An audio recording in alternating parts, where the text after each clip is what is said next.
కేసీఆర్ గారికి పొలం బాట పట్టాలని విపక్షంలోకి వచ్చినాక కానీ అర్థం కాలేదు.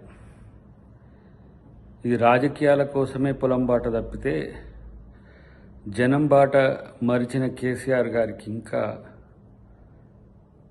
ప్రజల ఎజెండా ఏందో తెలియని పరిస్థితిలో ఉన్నాడు.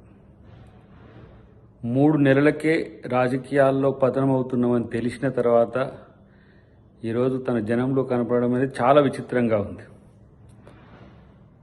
10 ఏళ్ల క్రితం మర్చిపోయిన జనం రాజకీయాల కోసం ఇప్పుడు అవసరం వచ్చిండ్రు.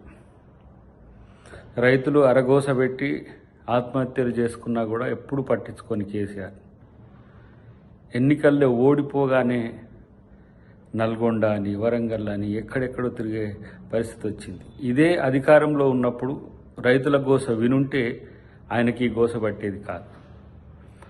ఇవాళ ఎన్నికల్లో నెగ్గడం కోసం జనంలోకి వస్తున్నాడు తప్పితే, ఎన్నికల్లో అవకాశం కొరకు జనంలోకి వస్తున్నాడు తప్పితే అసెంబ్లీకి కూడా రాని కేసీఆర్ ఇవాళ ఎన్నికల్లో తను నష్టపోతున్నా అని తెలిసిన తర్వాత ఇవాళ జనం గుర్తొచ్చిండ్రా మీకు?